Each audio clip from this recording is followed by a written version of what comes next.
bertemu kembali di kanal YouTube pendidikan kesayangan kita, yaitu Balai Bahasa UPI dalam program Si Baba Siniar Balai Bahasa. Nah, perkenalkan, saya Nada Diawulhak bersama rekan saya Mahira Mujahida. Kita berdua akan menemani pemirsa di rumah atau dimanapun Anda berada yang sedang menonton siniar ini, dan kami akan membawakan satu topik tentang kebipaan yang tentunya topik ini tidak akan kalah menarik dari topik-topik sebelumnya.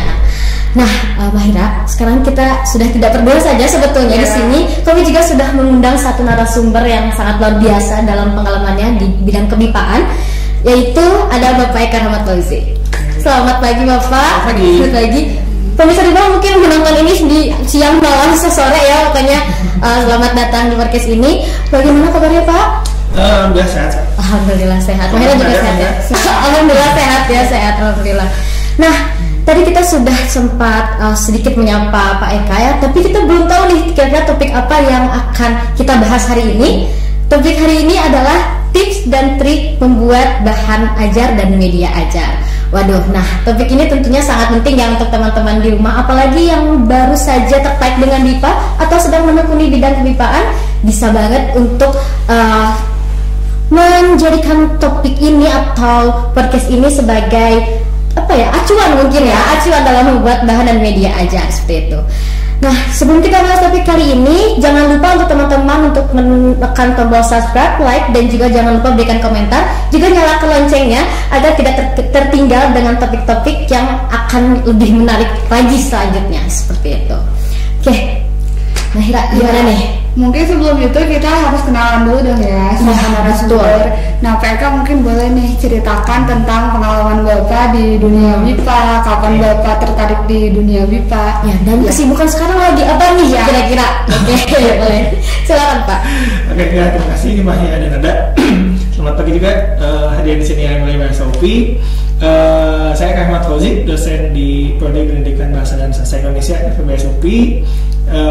Dan ya alhamdulillah seperti tadi disampaikan, sekarang sejak beberapa waktu yang lalu memang banyak berkegiatan di bidang BIPA begitu. Jadi awal mulanya seperti masuk ke bidang BIPA itu sebagai pengajar di sini di Balai Bahasa UPI. Jadi sejak mungkin tahun 2007-2008 2011 kalau tidak salah ya, sudah menjadi pengajar di sini dan mulai bergabung mengajar BIPA juga. Nah, dari situ alhamdulillah di 2015-an saya dipercaya menjadi koordinator program BIPA di sini di Balai Bahasa UPI. Kemudian terlibat ya dalam berbagai kegiatan, bukan hanya mengajar waktu itu sebagai koordinator, tapi mengelola program BIPA, mengelola bahan ajar, dan kadang-kadang juga ada kerjasama dengan kementerian misalnya atau instansi-instansi tertentu terkait kegiatan-kegiatan kebipaan. Nah, sejak tahun 2020 gabung di Prodi di FEBS UPI, dan alhamdulillah sekarang juga diamanahi untuk mengajar mata kuliah kebipaan sebetulnya ya. Yang mudah-mudahan di kesempatan kali ini bisa berbagi banyak dengan hadirin sekalian ya. Ya, sangat luar biasa ya. Sudah 14 tahun sejak 2010 terjun di dunia kebipaan. Dan foto mereka memang Pak Eka ini dosen kami berdua juga ya. Kami juga sempat belajar tentang waktu itu pengantar mungkin ya, pengantar kebipaan, dan dosennya juga Pak Eka seperti itu. Nah, tadi Pak berbicara tentang kebipaan gitu ya. Bapak juga sempat jadi pengajar ya di sini. Nah, mendengar kata pengajar berarti artinya Bapak mengajar gitu ya, mengajar, dan istilah mengajar itu pasti dekat dengan kaitannya pembelajaran dan hal-hal lain seperti itu ya Pak. Nah, terkait pembelajaran juga nih Pak, tentunya kita juga harus kenal dong dengan yang namanya bahan ajar dan media ajar. Nah, tapi untuk kami ini yang masih baru kenal dengan istilah pembelajaran, itu kadang masih bingung membedakan bahan ajar itu seperti apa, media ajar itu seperti apa. Nah, mungkin Bapak dari Bapak sendiri bagaimana cara membedakannya? Ya, jadi mungkin kalau secara konsep atau secara teori begitu ya, ya bahan ajar kan memang seperangkat bahan atau perangkat materi yang digunakan untuk menyampaikan yang digunakan dalam kegiatan pembelajaran gitu. Jadi konten pembelajarannya ada di sana gitu.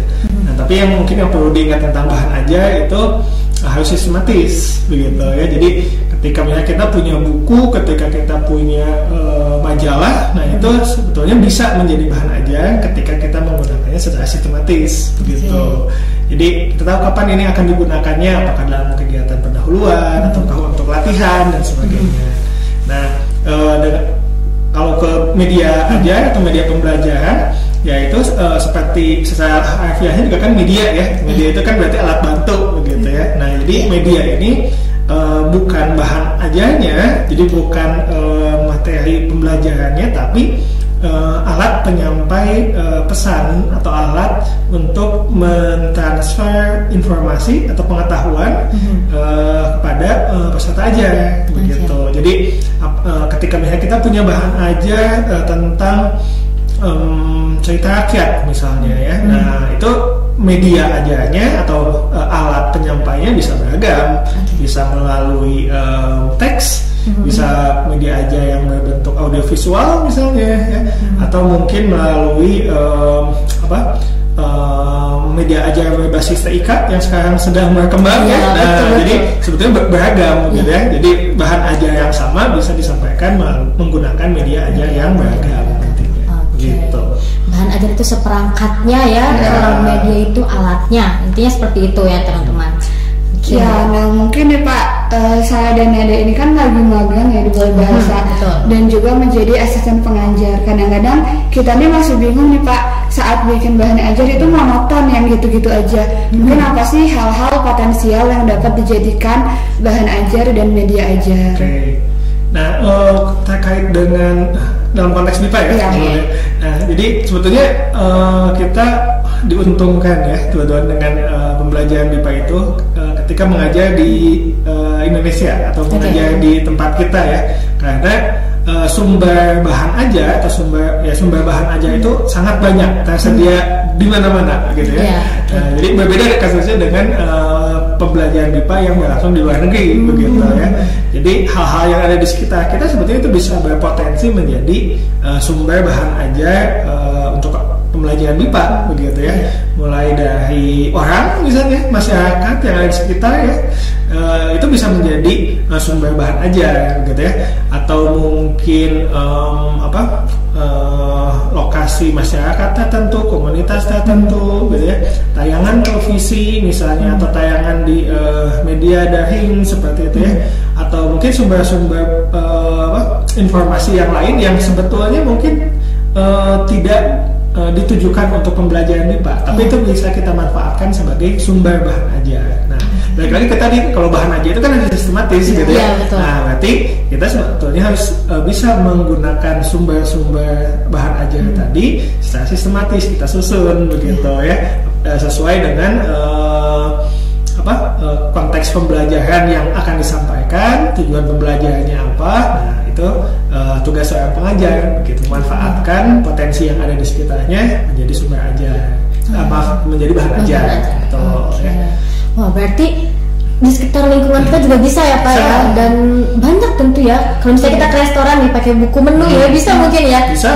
Karena lebih ke praktik mungkin ya Pak untuk mereka itu. Ya, kalau dalam teori itu disebutnya bahan ajar otentik ya.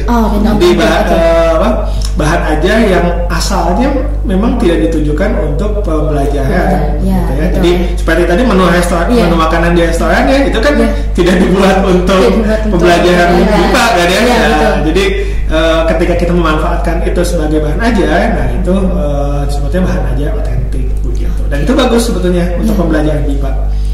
Betul, pintar-pintar nih kita untuk mencari potensi mana yang akan dijadikan bahan ajar seperti itu. Dan tentunya mungkin tadi ya harus sistematis. Iya, sistematis ya, tidak melupakan prinsip bahan ajar itu seperti apa ya, walaupun bahannya dari manapun. Nah tadi sudah nih tentang potensial atau potensi apa aja yang bisa dijadikan bahan dan media ajar nih ya. Nah sekarang mungkin ini ditunggu-tunggu nih, kayak intinya mana nih gitu ya. Nah, tips dan trik atau cara-cara langkah-langkah yang praktis nih untuk kita yang ingin membuat bahan ajar media ajar kebipaan dari Bapak bagaimana? Jadi kalau berbicara proses pengembangan bahan ajar ya, itu sebenarnya ada beberapa teknik atau beberapa metode gitu ya.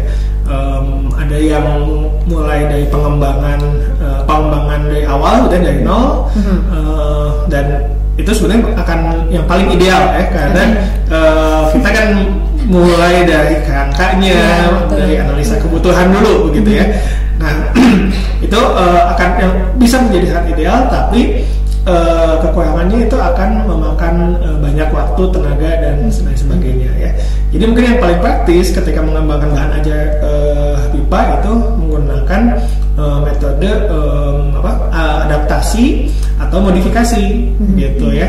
Nah, jadi maksudnya adaptasi modifikasi itu dengan memanfaatkan bahan ajar yang sudah ada atau menggunakan sumber bahan ajar yang lain sesuai dengan kebutuhan gitu ya. Jadi kita sekarang kan sumber bahan ajar pipa sudah banyak ya, sudah banyak yang dikembangkan. Dan jadi kita bisa menggunakan bahan ajar yang sudah ada, tapi kita lihat apakah itu sesuai dengan kebutuhan atau belum ya.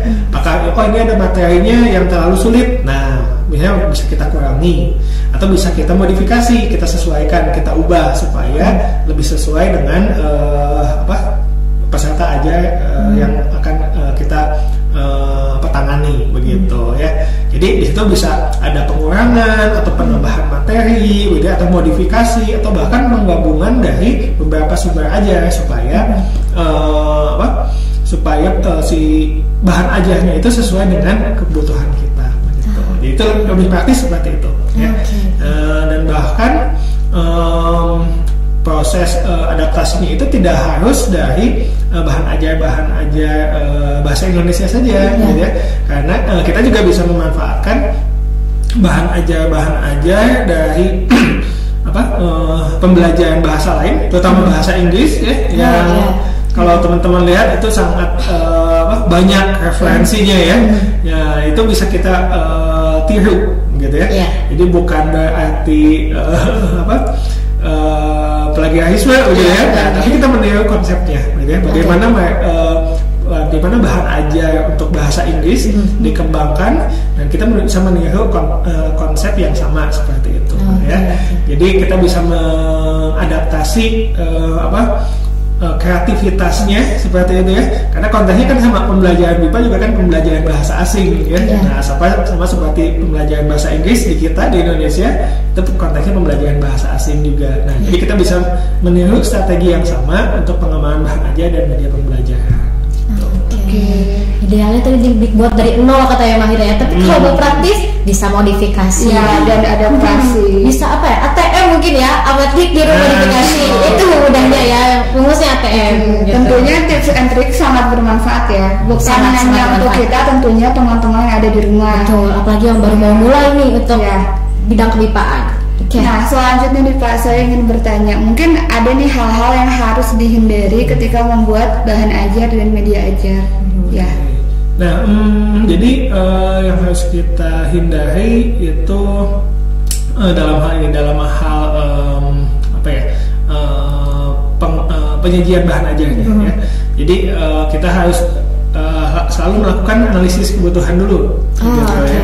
Jadi kita lihat kita mau mengajar siapa gitu ya, tentang apa ya, dan bagaimana cara mengajarkannya gitu ya. Karena nanti ketika kita sudah menyusun bahan ajar tanpa melakukan analisis kebutuhan, ada kemungkinan bahan ajar itu tidak akan sesuai begitu ya. Nah jadi kita harus analisis dulu, lakukan analisis kebutuhan ya, supaya kita bisa menyajikan porsi yang sesuai gitu ya. Nah kalau diilustrasikan mungkin misalnya dengan makanan misalnya ya. Nah kan kita ngasih makanan ke bayi sama ke anak-anak sama orang dewasa beda kan? Gitu ya. Jadi kalau ke bayi ya harus makanan yang lembek misalnya kan ya, yang mudah dicerna ya. Nah itu juga sama dengan pengembangan bahan ajar ya. Jadi harus dihindari menggunakan bahan ajar tanpa melakukan analisis kebutuhan ya. Jadi teman-teman harus lihat dulu siapa nih yang akan diajari gitu ya. Dia belajar tentang apa, bagaimana dia belajarnya. Nah supaya nanti kalian bisa menyiapkan bahan ajar yang sesuai. Nah kemudian untuk penggunaan media pembelajaran juga sama gitu ya. Nanti coba lihat konteks hasil analisis kebutuhannya seperti apa. apakah pembelajaran itu berlangsung secara tatap muka di ruang kelas misalnya, ataukah secara daring. Nah, nanti kan penggunaan media pembelajaran juga akan berpengaruh, akan terpengaruh oleh kondisi-kondisi itu ya. Jadi ketika menyampaikan bahan ajar menyimak misalnya ya, ketika disampaikan di ruang kelas dengan di pembelajaran daring kan itu akan berbeda media yang digunakan ya. Nah, jadi itu perlu diantisipasi juga begitu ya. Nah, jadi jangan serta-merta jangan sampai mengajar tanpa persiapan gitu ya. Jadi mungkin kadang-kadang ada kondisi yang kurang ideal seperti itu ya, tapi usahakan selalu lakukan persiapan, analisis kebutuhan dulu begitu. Oke.